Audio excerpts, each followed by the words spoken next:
You're listening to Living Full Out with Nancy Solari. As a professional motivational speaker, Nancy can assist you to blow through your setbacks and start living full out. If you have an inspirational story you want to share, email us at connect@livingfullout.com. Once again, here's Nancy. Hello and welcome to the Living Full Out Show. My name is Nancy Solari, and today we're talking about giving back. And that's going to come in all different forms. You know, maybe you could volunteer. Maybe it's a donation here and there to a cause you support. We're going to be talking about the different ways that you can do that. Also, in our next segment, we're going to be joined by Jordan Burnham. Very inspiring story. Although it was a suicide attempt, what came out of it was life-changing for him and others. So you're really going to be touched by that story. We also want to make sure that beyond today's show that you do stay connected to us, whether you go to our social media or you can always go to livingfullout.com and hear today's show again or any of our other episodes, as well as going to the App Store and looking for the Living Full Out show so you can, be motivated on the go. Now, I'm getting word from our producer that we do have a listener on the line. We're going to go check in with them. Hello, welcome to the Living Full Out show. Hello. Hi, how can I How help are you? you? I'm good. My question is, sometimes I do feel a bit unmotivated sometimes because of self-doubt. And what advice do you have for me to push through the self-doubt and achieve self-confidence for myself? That's such a great question. So what do you think your best quality is? I would say my kindness. Okay. And how does your kindness impact other people? It makes their day better by the way I'm kind to them. Okay. And aside from like the warm and fuzzy makes their day better, do you think that your kindness kind of helps them thrive more, like in being more action in life? Yes, for sure. Okay. And what would be another quality? How actionable I am? Okay. So you're actionable. Okay. And your ability to be actionable, how does that help other people? I would say I help others as well be actionable in their everyday lives. Okay. So you kind of cheer them on? Yes. Okay. And those are really two good ones. So you're kind and you're actionable. Really good. What do you think your worst quality is? I would say public speaking. Okay. Now, does public speaking, though, now this is obviously a confidence thing, right? Public speaking. But do you see how you said two things really clearly? I asked you two questions. You answered them very fast. I asked you a follow-up question of how it impacts other people. You said it very clearly. And then when I asked you what you think your biggest, hurdle is, you said public speaking. So the interesting thing is you already do well, really well, what you think your negative is. Really? And yeah. And honestly, you'll have to go listen back to this show. It was within seconds that you gave me that number one and number two. And it was within seconds that you knew confidently how you impact other people. There wasn't nerves, there wasn't jitter-jatter, there wasn't confusion, there wasn't stuttering. So the reason why that is important is because you actually have speaking skills. You're actually a very clear speaker. So the good thing is what you're afraid of or what you think you're maybe not good at, you're actually really good at it. So like the skill of it, you're really good at. So let's look beyond the skill. Did at one time in your life, did you ever do a presentation and people laughed? Or did you ever read somebody a paper and they were judgmental and that hurt your feelings? No, not that I recall. Okay. So what you might want to do is journal a bit. So Okay. sometimes why we have a hurdle, like just because I said how you think speaking is something you're not good at or makes you nervous, but yet it is something that you actually said very clearly. What you might want to do is journal at why. why you get nervous around public speaking. And sometimes when we look at our past, we see the answer to the why. And then sometimes, if there is no answer to the why, sometimes that means just conquering that fear by hitting it even more head on. Have you ever heard of the group Toastmasters? No. Okay, so Toastmasters is in many, many cities all over the country. And I bet if you were to go to Toastmasters.com and put in your zip code, you could find one in your local area. And they are groups that help with public speaking. And it's usually they're quite small groups. What do you think is another thing that you're not so good at? I'm not too sure, really. I would say,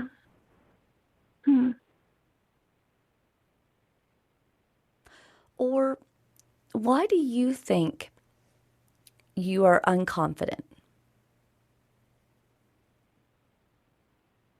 maybe because of previous experiences I've had. Mm-hmm. And remember when I talked about the journaling? Yes. So those previous experiences is what you want to flesh out. And oftentimes when people journal and they look at previous experiences, it's not about taking them back. It's not who was right, who was wrong, but it's about looking at what did that moment do for you. Sometimes it's a statement that someone said that somewhere along the way you believed. Sometimes it's the way something made you feel. If somebody was over-critiquing you or somebody ever said some words that were kind of cutting and landed on you in a hard way. And so when we're able to journal, we can go back and see that. So where I'm going with this whole conversation is to become more confident, to kind of build that self-esteem. You have to do two things. You have to look backwards a little bit and just kind of look at crossroad moments in your life that maybe someone said something, an action happened, something happened, and maybe, it kind of stuck to you like glue. You want to unstuck yourself from it because it's in the past. So when things are in the past, we have to leave them in the past. And then the other thing you want to do is you want to look at fears that you might have, again, like that public speaking thing you talked about, and you want to look future-wise at ways in which you can squash that fear, go beyond it, like Toastmasters. Can you try those things? Yeah, definitely. Okay. And have fun with journaling. I love journaling. And it's best if you're consistent, maybe every Saturday, every Friday, whatever that looks like. Or maybe you write a little something before you go to bed. Or maybe if you feel like you're going to go back in time to a place that is a little bit scary, a little bit toxic, just get yourself in a safe place in bed and it's okay to cry and it's okay to vent a little bit. But that purging process is kind of like letting go of the luggage. So right now, you're holding on to some luggage. When you let it go, you'll feel lighter. Okay? Okay.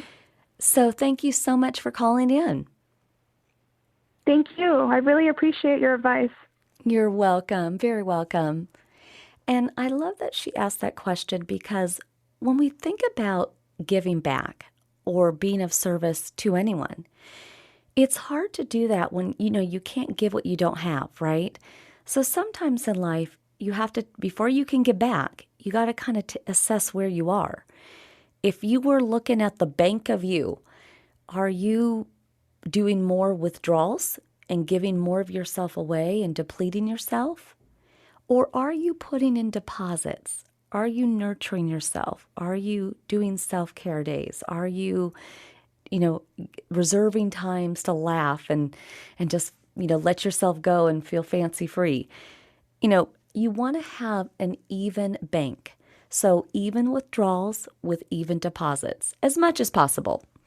And then once you're able to do that, now you're able to consider giving back. And again, giving back, you just give what you can. that may be physically giving back. If money is tight, people could absolutely use your hands, your eyes, your ears. And if you're physically unable or time is limited, a penny, a nickel, a dime, a dollar can go so far. And a donation would always be welcomed. So stay with us, because coming up in our next segment, we're going to have Jordan Burnham. Again, a very touching interview. He's kind of stayed with me ever since I've heard his story, and I think that you're going to be empowered by it as well. And truly, that is how we live full out together, is by giving back, plugging in, and getting motivated. We'll be back.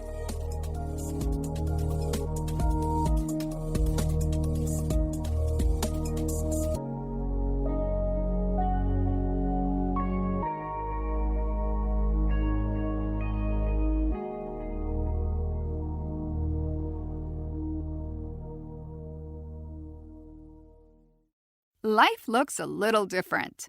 During these times, we're doing our best to keep our minds and bodies strong. And getting a flu shot helps us stay healthy, so we don't miss out on what matters. Like having game night at home.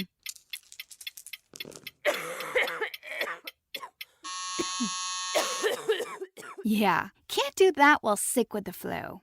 Now imagine family movie night that your daughter can't live without. Well, that's ruined. And don't forget your uncle's socially distanced cookout.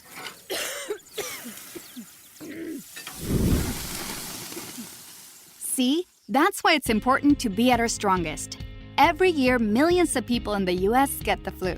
Especially now, no one has time to miss out on moments that matter. So get your flu shot. Find out more at getmyflushot.org. Brought to you by the AMA, CDC, and the Ad Council. Don't you wish your life came with a warning app? Stop. That dog does not want to be petted. Just a little heads up before something bad happens. Move your coffee cup away from your computer. Oh, no. So you can have more control. Stop. You're texting your boss by mistake. Uh-oh. Well, life doesn't always give you time to change the outcome, but prediabetes does. With early diagnosis and a few healthy changes like managing your weight, getting active, stopping smoking, and eating healthier, you can stop prediabetes before it leads to type 2 diabetes. It's easy to learn your risk. Take the 1-minute test today at doihaveprediabetes.org. Warning. The cap is loose on that ketchup. Ugh. Don't wait. You have the power to change the outcome. Visit doihaveprediabetes.org today. That's doihaveprediabetes.org. Brought to you by the Ad Council and its pre-diabetes awareness partners. Uh-oh, Brad's buzzed. Oh, yeah? Yeah, he's starting with the woots. And now a speech. I just want to say that friendship is about heart and brain. Who's with me? Good thing is, he knows when he's buzzed. And my brain is saying, when it's time to go home, somebody call me a ride. Love that guy. Me too. Know your buzzed warning signs? Call for a ride when it's time to go home. Buzz driving is drunk driving. A message from NHTSA and the Ad Council. Watch out! You got me! The galaxy is safe once again. In the pretend universe, kids play with pretend guns. In the real world, it's up to us to make sure they don't get their hands on a real gun. If you have a gun in the house, keep it locked, unloaded, and stored separately from ammunition. Safe gun storage saves lives. Learn how to make your home safer at endfamilyfire.org. That's endfamilyfire.org. Brought to you by End Family Fire, Brady, and the Ad Council. Adopt US Kids presents What to Expect When You're Expecting. A teenager. Learning the lingo. Today I'm going to help parents translate teen slang. Now, when a teen says something is on fleek, it's exactly like saying, that's rad. It simply means that something is awesome or cool. Another one is totes. It's exactly like saying, totally, just shorter. As in, I totes love going to the mall with Becca. Another word you might hear is jelly. Jelly is a shorter, better way to say jealous. As in, Chloe, I am like so jelly of your unicorn phone case. You don't have to speak teen to be a perfect parent. Thousands of teens in foster care will think you're, rad, just the same. To learn more, visit adoptuskids.org. A public service announcement brought to you by the U.S. Department of Health and Human Services, Adopt U.S. Kids, and the Ad Council. You're listening to Living Full Out with Nancy Solari. As a life coach, Nancy can teach you how to stay strong under pressure and work through challenges you face. Being legally blind, Nancy inspires others to be resilient in overcoming obstacles and live full out.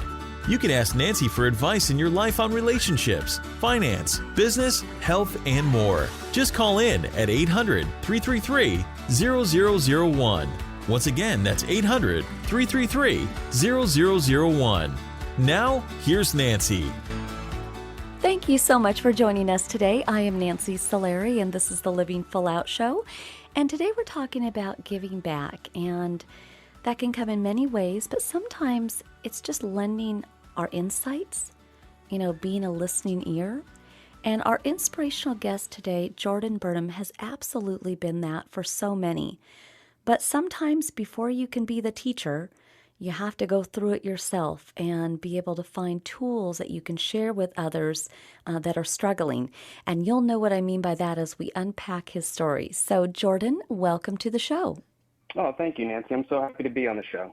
I feel the same way. And boy, you had a lot brewing in your early years, huh? A lot of different twists and turns. And one of the things that I actually admire about you early on in your life is you had racism statements kind of thrown at you here and there.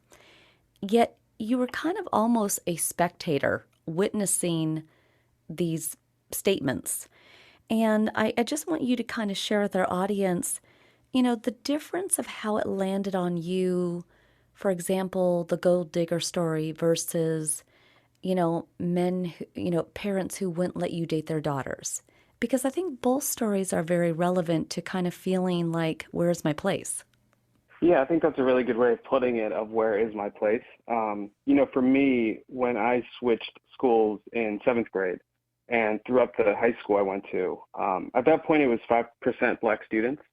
And whenever I found myself as the only Black student in a classroom, there was a part of me that felt like I had to be the best at all times. I had to be excellent at all times. But then there's also the place of where do I fit in socially? And that's where a lot of the issues that you just talked about racism, and especially for me, something that came up a lot with microaggressions. And so just a quick example is that I remember I was walking down the hallway, and there was a song that came on, and some of the students were rapping that song, but they couldn't say the actual hook of the song because it included the N-word. And so one of the students saw me walking by, and they said, well, let's get Jordan. Jordan can come in the classroom and he can say the chorus of the song. And it's confusing what to do with those emotions and with those feelings, because in one instance, I do want to feel like I belong, but at the other instance, it feels like that's being forced in different directions because of the color of my skin. So that was absolutely something that I struggled with, not only processing it in the moment, but also not knowing how to communicate how I was feeling during that time period. And also, like you had mentioned too, with dating, and knowing that there were certain girls at the middle school, high school that I went to that I could not date purely because of the color of my skin.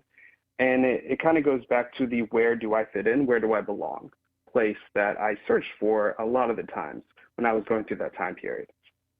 Well, and your high school, and it was a good high school, but drinking was all throughout, right? Everybody did it. And it was, and you started drinking at an early age. But this, where do I fit in? Ironically, when you were having drinks with the guys, several drinks in, that's when you felt your most peaceful, your most honest. What was it about being, 2 or 3 drinks in, having that ability?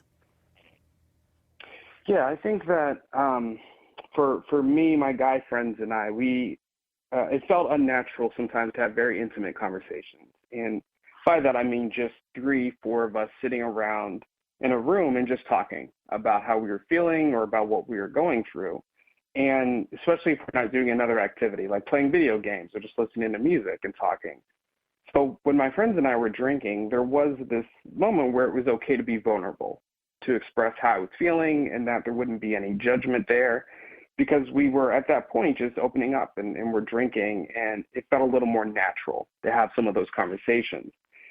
And those were the moments and times where I felt like if I was emotional, I could be emotional. If I got teary-eyed, I wasn't ashamed, or I was okay showing some of that emotion.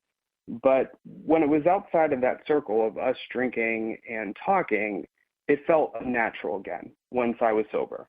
And once we were outside of those small spaces that we were in, once it came back to, all right, we can talk about mental health at certain times, but not all the time. And unfortunately for me, that fell within the time that we were drinking. And, you know, you had developed a habit of drinking, and so much so that the day came when your dad found a bag full of bottles. What happened in that moment? Because it's that moment that really changed the rest of your life. Yeah, when my dad approached me about the bottles of alcohol that was in the trunk of my car, there were a lot of emotions and feelings in that moment in time. But my parents, and this is, you know, something I like to highlight, is that my parents weren't angry at me. They weren't yelling at me. They weren't frustrated with me at all. They really just wanted me to get help, and they were concerned. That was the biggest thing, is that they were concerned. But when my dad confronted me about the alcohol in my car, I felt like I lost hope. That I felt like I always disappointed my parents. I would never make them happy. I didn't see any kind of way out. I didn't see myself ever feeling happy.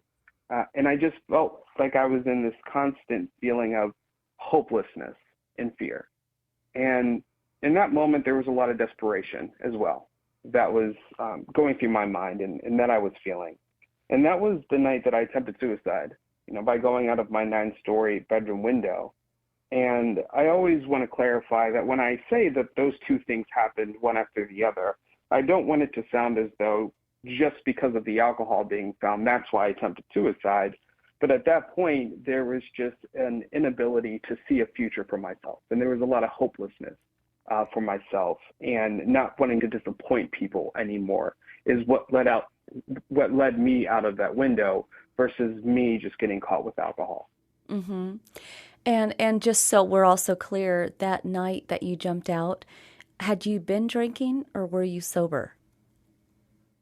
No, I was actually sober that night. Hadn't been drinking at all that day. It was actually a really nice day. I got to golf because I was in the playoffs for golf. So I got to golf during that day. So I got to actually leave school early to be able to do that. Had good conversation with my dad beforehand.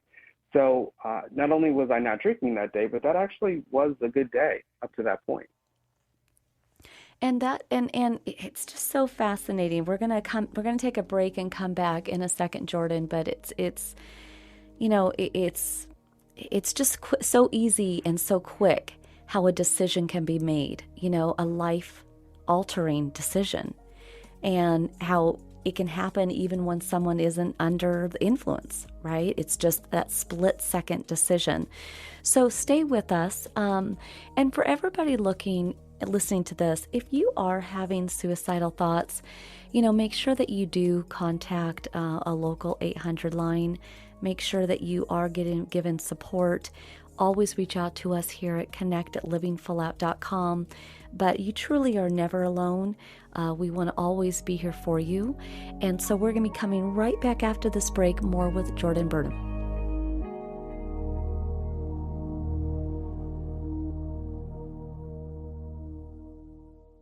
Today in school, I learned a lot. In chemistry, I learned that no one likes me. In English, I learned that I'm disgusting. And in physics, I learned that I'm a loser. Today in school, I learned that I'm ugly and useless. And in gym, I learned that I'm pathetic and a joke. In history, I learned that I'm trash. Today in school, I learned that I have no friends. In English, I learned that I make people sick. And at lunch, I learned that I sit on my own because I smell. In chemistry, I learned that no one likes me. In biology, I learned that I'm fat and stupid. And in math, I learned that I'm trash. The only thing I didn't learn in school today? The only thing I didn't learn today? The only thing I didn't learn? Is why no one ever helps. Kids witness bullying every day. They want to help, but they don't know how. Teach them how to stop bullying and be more than a bystander at stopbullying.gov. A message from the Ad Council. I'm Nancy Solari, certified life and business coach. I want to invite you to the Personal Development Boot Camp. During the boot camp, we're going to be looking at taking those insecurities that you have and getting rid of them. We're also going to look at ways in which you can thrive and live a life full of purpose. Go to livingfullout.com/bootcamp, livingfullout.com/bootcamp to sign up. I believe in you, and here's to you living your life full out.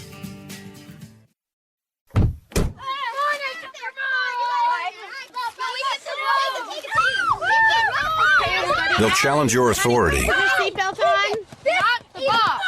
They'll try to break your will. They'll push you to the edge of your sanity.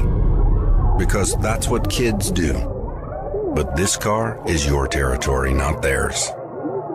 Defend it. Who makes the payments? Who cleans it? Who drives it? You do. That's who. And in here, your word is law. So when you say you won't move until everyone's buckled up, you won't budge an inch. Until you hear that click. Never give up until they buckle up. A message from the National Highway Traffic Safety Administration and the Ad Council. For more information, visit safercar.gov/kidsbuckleup. 7 million children suffer from asthma, more than any other chronic disease. Most asthma attacks are caused by allergic reactions to allergens, including those left behind by cockroaches and mice. In fact, 82% of U.S. households contain mouse allergens, and cockroaches are found in up to 98% of urban homes. How can you protect your family? Find out at pestworld.org. A message from the National Pest Management Association and the American College of Allergy, Asthma, and Immunology. Get it, slip it, cuff it, check it. Talk to doctor now and share it. I get it, slip it, cuff it, check it twice a day. I get it, slip it, cuff it, check it in the morning and before dinner. I get it, slip it, cuff it, check it, and share it with my doctor. Nearly 1 in 2 U.S. adults have high blood pressure. That's why it's important to self-monitor your blood pressure in 4 easy-to-remember steps. It starts with a monitor. Now that I know my blood pressure numbers, I talked with my doctor. We're getting those numbers down. Get it, slip it, cuff it, check it. Talk to doctor now and share it. Be next to talk to your doctor about your blood pressure numbers. Get down with your blood pressure. Self-monitoring is power. Learn more at manageyourbp.org. Brought to you by the Ad Council, the American Heart Association, and the American Medical Association. In partnership with the Office of Minority Health and Health Resources and Services Administration. You're listening to Living Full Out with Nancy Solari. With Nancy's expertise, you'll learn how to embrace your potential and strive for success. If you have a question or need further support, send us an email at connect@livingfullout.com. Now, here's Nancy. Welcome back. I'm Nancy Solari, and today we're talking about giving back, and sometimes the best way to do that is to pay it forward. When you learn something, when you overcome something, to be able to channel that, whether you write a book or you speak about it or coach on it. And our inspirational guest today, Jordan Burnham, has actually taken the hard moments in his life and has rolled them into a career full of purpose. So I'd very much like to welcome Jordan back to the show. All right. Yeah. Hi, Jordan. So Jordan, I know that you can't fully remember much about that, that jumping out, but I am curious, how did you finally discover what had happened? Like, do you remember any of it? Do you remember who told you? Yeah, so the only 3 things I remember from hitting the ground is actually hitting the ground and just the sudden stop that I felt. And then the helicopter. I remember the sounds of a helicopter being so loud and then being in a helicopter. And those are the only 3 things that I remembered. And so the doctors and the psychiatrists at the hospital wanted to see if I remembered on my own. So I was always asked all the time, do you know why you're here? And I would always say no. And one night my sister's visiting, and to this day, Tara and I remain very close, my sister. Best friends is something that we've always been since I was probably in 2nd, 3rd grade. And so when my sister was visiting one night, I looked over at her and I mouthed to her what happened. And, she starts to cry. And she looks at me and she says, "You went out of your window." And, there's so many thoughts and questions in my head, but the first is, that's impossible. I wouldn't survive a 9-story fall. And my second and third thought was like, who pushed me, or how drunk was I to accidentally go out the window? What happened? And she said that no one was in the room and you were completely sober. And the words and the thought suicide attempt didn't even come into my head at that point, because I knew I had these thoughts and feelings of not wanting to be here or questioning what life would be like for other people if I wasn't here. But I never thought I would go through with those emotions and with those feelings. And in that moment, there were two things I was willing to accept, or at least start the beginning journey of accepting. And the first was that physically my body would never be the same after a 9-story fall. And at that point, there's nothing I can do to change that or take it back. But the second thing I was willing to accept was that this was a suicide attempt. And I think by being willing to accept both of those things, it helped me with the next step that would be in the hospital of me sharing my story. And so my sister's the one who told me. I still remember that day, what it was like to hear, what it was like to feel, and what it was like to process everything that happened. Well, and thank you for sharing that with us. And just so we have a reference point, what were some of the injuries that you had after, that 9-story fall? Yeah, I broke my left fibula. I broke my left tibia. I shattered my left femur. I broke my pelvis. I broke my jaw in 4 different places. Broke my left wrist and had fractures to my skull for the injuries sustained from that fall. Wow. I mean, you really are a miracle, Jordan, that you're with us today. And I know that a reporter had reached out to your dad while you were in the hospital and wanted to kind of hear your story and have you share that. Your dad, I don't know that was quite right on board with you doing that, but you decided to do it. Why at that tender time where you're still healing would you want to kind of have all that come up for you? Yeah, when my dad gets this email from this reporter to do to interview me, when my dad first starts talking about him, he introduces him as being a nice guy and asking me if I would want to do this interview. And there's a few different reasons why I said yes. The first one is I had no voice. I couldn't talk. So there were a lot of things that I wanted to say that I was feeling, and a lot of it was just the gratitude towards my community, my friends, my family, my parents and sister. I had so many things that I wanted to say, and I didn't have a voice to say. And so the fact that there was this opportunity to share my story, I thought, all right, this is an amazing opportunity to thank the people who have supported me during this entire time period. But then the larger perspective came into play of that it's 9 stories. And to survive that, there has to be something that comes from this. I don't know what that is. I don't know what that might look like. But if there's an opportunity to share my story, maybe it will help someone. And if it does that, then it's all worth it to be able to speak on not only what happened leading up to that suicide attempt, but just what that physical and emotional recovery was like, even during the time that I was in the hospital. So that's the reason why I said yes initially, was just to be able to give a thank you, but also to hopefully help someone through sharing my story. Well, and that article just kind of grew from there. I mean, what other opportunities came your way just quickly after that? Yeah, because so the article came out in January of 2008, and then I had the opportunity to do just some local TV interviews that came to the actual physical rehab hospital that I was at. I had the opportunity to share my story not soon after on Dr. Phil, Good Morning America, The Early Show, CNN, ESPN, Sports Illustrated, People Magazine, and then a few years after that, be able to speak, go to the White House and the United Nations to share my story.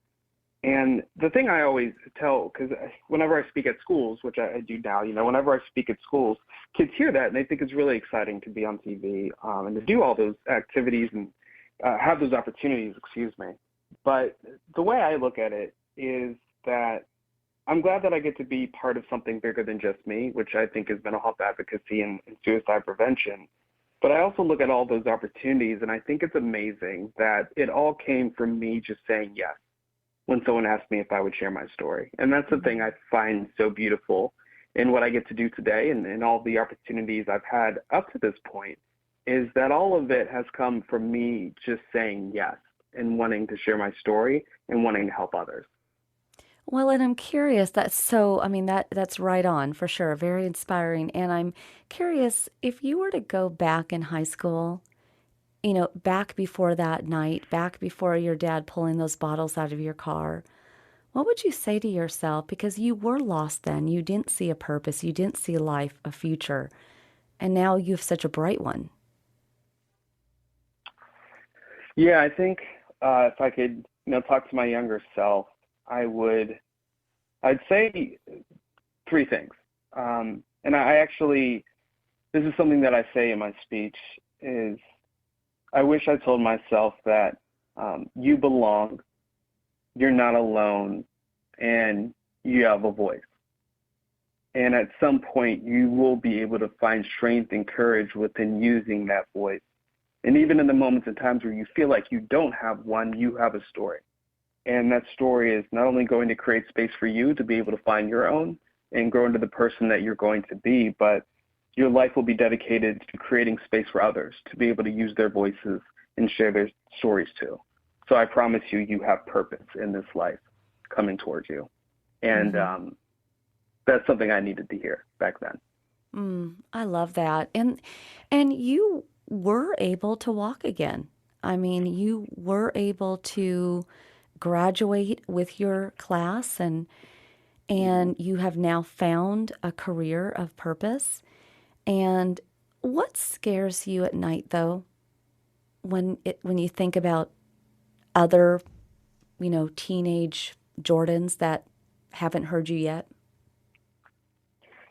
Yeah, what scares me, I think, is the lack of resources and education that's needed for mental health, and the fact that that's not equally distributed, amongst, especially just for young people and what they might be going through and what they might be struggling with. The thing, and I know so much of this is out of my control, but I still think about and am concerned by is when I share my story at a school, I speak and I get a chance. I'm there for maybe 45 minutes to an hour, answer some questions, and I get to talk to some students afterwards, but then I leave. And during that car ride home, I usually don't listen to music or podcasts, anything. I usually just kind of sit in silence and just take in what just happened. And part of what I'm thinking about when I'm sitting in that silence is I'm hoping that the message stays with that audience, those kids, but I'm also hoping that if something came up for any of them, that they feel like I need to talk to someone, or I need help, or I'm feeling somewhat like Jordan was feeling, I hope that when I leave, there is that second step that is available to them, whether it's a school counselor, whether it's them calling the 988 hotline, being able to talk to someone who can help them in terms of whether it's a behavioral hospital, whether it's just finding a therapist.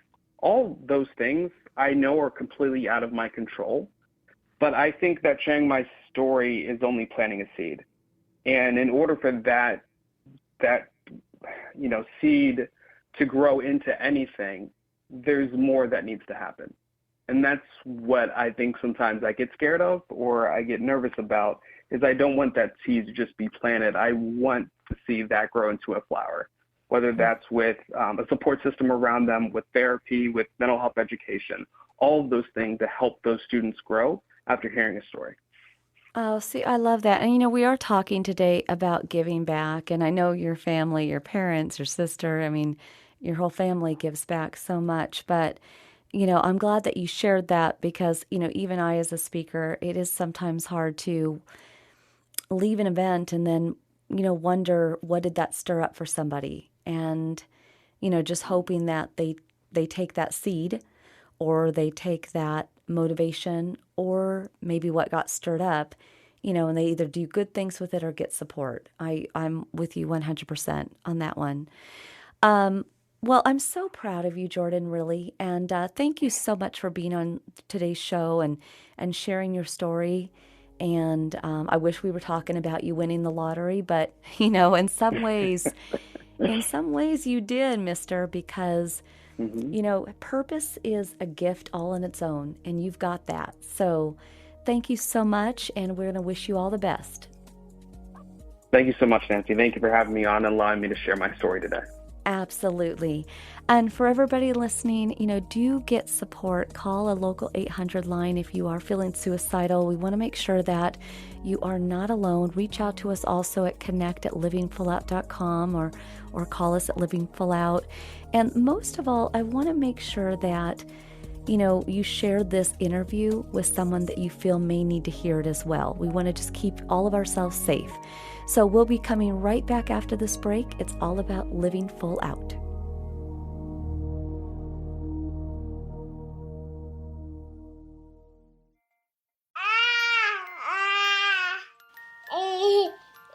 To some people, the sound of a baby babbling doesn't mean much.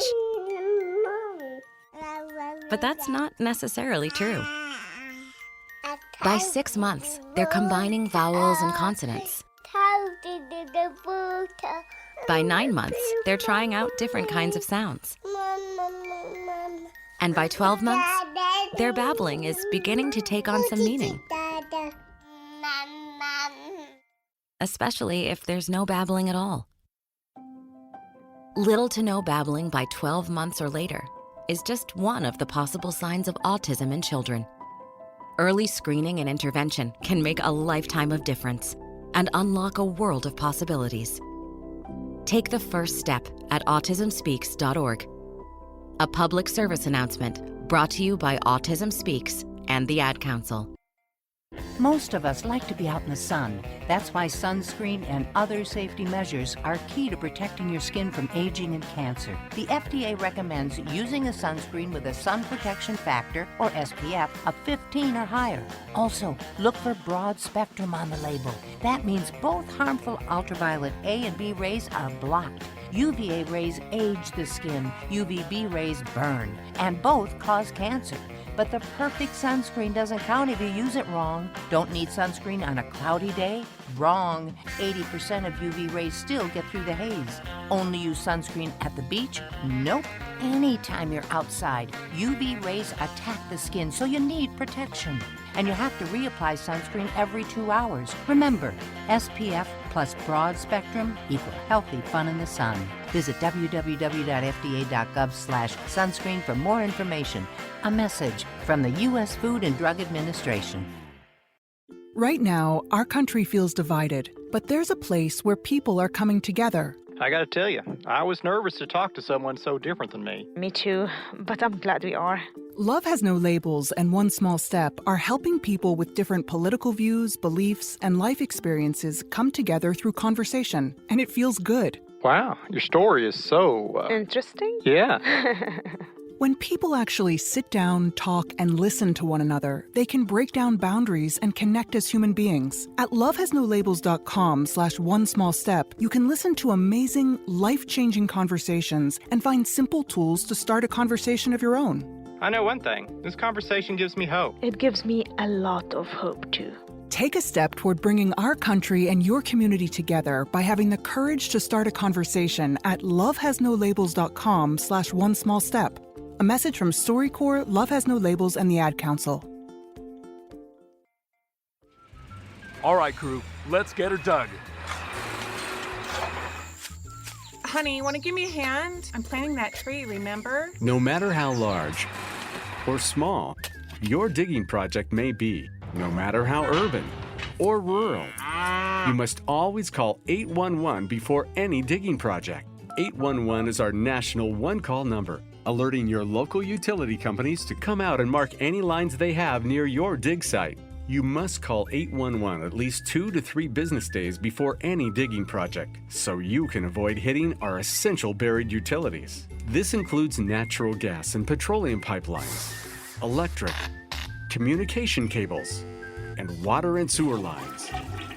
So before you do this or this, make sure you do this. For digging projects big or small, make the call to 811. Brought to you by Common Ground Alliance. When it comes to giving back, I want you to go big. Just think of all the ways in which you can help someone else. Now, that could be in person. You could volunteer. I know helping people see and reading to them, and or you could give money to a charity that you really support their cause. It is never too late. It doesn't have to be just around a holiday. You can truly give all throughout the year. That is what it means to live full out.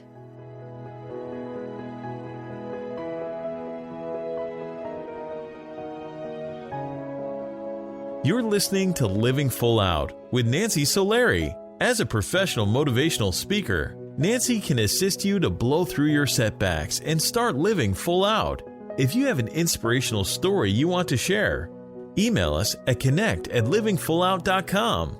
Once again, here's Nancy. Welcome back. I'm Nancy Solari, and this is the Living Full Out Show. And today we've been talking about giving back. And as we leap away from today's show, I really hope that you've been thinking of ways in which you can jump in. And it's really going to be different for all of us because of, our bandwidth of what we can give, whether it's time or money. But I know for myself, when I think about giving back, it's really interesting. I've coached many different people over the years of all different career backgrounds, ethnic backgrounds, you name it. And what I find is so interesting is most people are longing for purpose. They're not defined so much by their job. They consider it as a job, a job. It's not so much about, just showing up and punching a clock. They want to know that their time, their efforts are leading to something that has meaning, that they're contributing to a larger legacy. And if you're not feeling like you have that outlet, that's where volunteering can really be special. You may have that job that pays the bills, and we're not saying go start a business or go start a nonprofit, but to join another cause, one that you support, maybe it's helping kids that are sick or again, reading to the blind, or even, contributing your time at a shelter for different animals. It's so gratifying to know that when you show up and you give what you can, that, you're able to say, I made a difference. And usually it's just not a one and done. I think you're going to get pretty hooked. Most people I know that volunteer, it becomes a routine, sometimes multiple times in a week, maybe once a week if that's all they can do, once a month if all that they can do. But it's in some ways volunteering. Yes, the people that you're serving and helping and giving to get a lot out of it. But I know when I do that, I get so much out of it. I just feel warm. I feel connected. I feel purposeful. And so I really want you all to have that same feeling. And you have to think about also, what are you really good at? Like, how could you give in a way that is in line with your skill set? If you're really good at tech, think about schools or people who have a disadvantage of any kind where maybe your tech skills could be of great benefit. If you're someone who has amazing cooking skills, see where you might be able to cook for those who can't cook for themselves. Or, if you have kind of that empathetic side of yourself, you're a Jane and Jack of all trades. Well, goodness gracious, so many organizations could use your support. So, think about where you can take your skills and give back. And then the other thing I want to make sure that we touch on today is really sharing with other people about nonprofits or organizations that you feel really may need the help. I recently was in Las Vegas, and there is this really amazing farm. It's called the Las Vegas Farm. And it's this one lady. She kind of reminds me a lot of Judge Judy, but she's amazing. Her name is Sharon. And she has animals that people give up. There was a blind horse. There was a 1,000-pound pig. Her own personal dog has no front legs, just back legs. And so if anybody wants to give up their animal, if it's an injured animal and they can't take care of it, She literally finds animals just at her barn door daily. And it was interesting chatting with her, though, because, feeding these pets, isn't free. It's not like she can just put them all in the movies and they can make money for themselves. So there's just a lot of good organizations, nonprofits, even like the Las Vegas Farm, that you might be able to really give to. And they're not advertised a lot. They're kind of low key, but they're doing really important work. So if you come across such a farm, such an organization, you want to pay it forward and let others know about it. Because truly, giving back is not just the tangible money or time. If there's an organization that could serve a lot of people, but they can't pay for advertising, and they're just kind of a small shop, but gosh, if more people could know about them, you have that ability to spread the word. That's where I truly believe social media could really be done in a better way. Rather than just posting about your trip or where you're going or what you're eating, consider maybe on your social media once a week, posting one charity that you spotlight, that you endorse, that you want others to contribute to.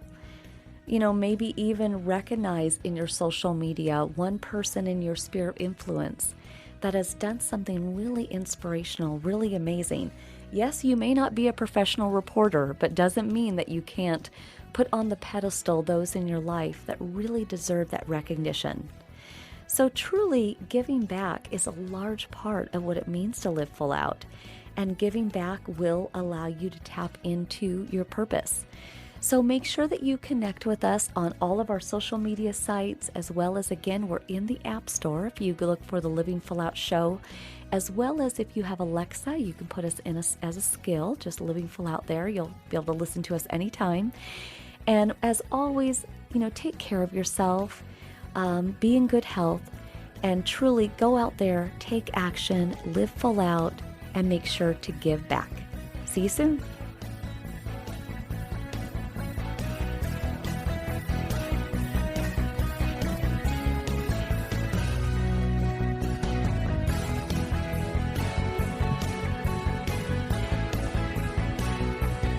Thank you for listening to the Living Full Out Show with Nancy Solari. To learn more about this program, visit livingfullout.com for the latest episodes. Connect with the Living Full Out community by following us on Facebook, Twitter, Instagram, and subscribing to our YouTube channel. Here's to you, living full out.